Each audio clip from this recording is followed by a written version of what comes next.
hasta ese momento la historia petrolera era la historia del capitalismo simple y llanamente liberal, tranquilo, pues. Las grandes corporaciones hacían y deshacían, pues, y establecían relaciones con los estados bajo cuyo subsuelo estaba el petróleo de una manera neocolonial, o como decía Alberto Adriani en 1931, estableciendo factorías en países en donde para todo fin práctico la industria del petróleo era un enclave extranjero en Venezuela. Pero eran relaciones entre las compañías y los estados productores de petróleo. A partir de los conflictos de los años 70 y la incorporación de la noción del interés nacional de los países capitalistas desarrollados por encima del interés de las grandes corporaciones, aunque fueran sus corporaciones. De hecho, el desarrollo del capitalismo petrolero había alcanzado un nivel mundial, global, que ellas sectorizaban sus intereses de acuerdo a su interés global y no de acuerdo al interés del país en cuestión. Hay historias escritas por los norteamericanos mismos, por los analistas norteamericanos, sobre las multinacionales, etc. A partir de ese tiempo, esas corporaciones que hasta ese momento de los años 70 eran llamadas las corporaciones norteamericanas e inglesas, a raíz del embargo petrolero árabe, que no se dio, que no fue tal embargo, etc.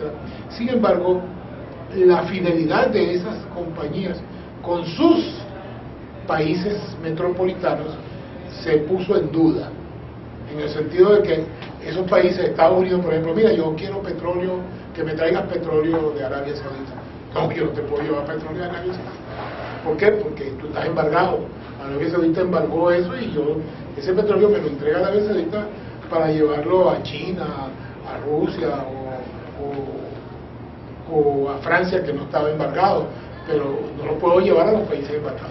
Entonces, la noción de que el capitalismo no tiene patria, que ya lo decía Marx hacía muchos años, comienza a hacerse noción también de las grandes potencias. Entonces ahí yo recuerdo haber leído cosas como esta. Hay países que dicen que una multinacional, el ideal de país metropolitano que tiene es una isla en el Pacífico, sin superficie, sin gobierno, un punto en el Pacífico, entonces, para no tener responsabilidades con nadie. Citaban, por ejemplo, a un gerente de la compañía Nestlé en Canadá. Como ustedes saben, Nestlé es una corporación suiza y este gerente era norteamericano y estaba en Canadá, y él decía abiertamente así, mira, yo no soy suizo, yo no soy canadiense, yo no soy norteamericano, mi nacionalidad es Nestlé. Esa visión hizo que ahí en ese mundo inventaran el término transnacional. Ustedes, claro, nacieron después de esa época, pero antes uno hablaba de las multinacionales, porque eran países que estaban en múltiples países, y se hablaba de las corporaciones norteamericanas e inglesas. Pero ahora, desde el punto de vista, por ejemplo, de los intereses domésticos norteamericanos, la Shell, la Exxon, aunque fueran de origen norteamericano o inglés, en el caso de la Shell, anglo-holandés, eran para esos países transnacionales.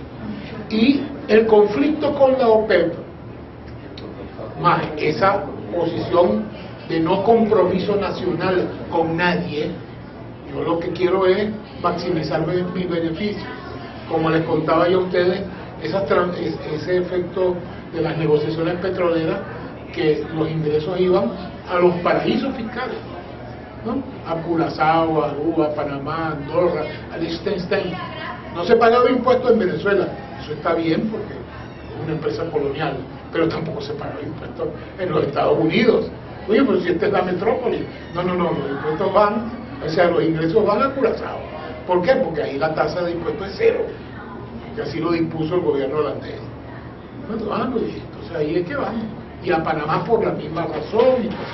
Entonces, esas circunstancias, junto con la conflictividad de los años 70, junto con la eclosión nacionalista, ese conjunto de circunstancias que están descritas en los textos que yo le he dicho, hace, y desde luego el embargo petrolero árabe, hace que las naciones desarrolladas comiencen a pensar en su interés energético como un interés energético separado, desde luego enfrentado a la OPEP, pero también separado de las transnacionales.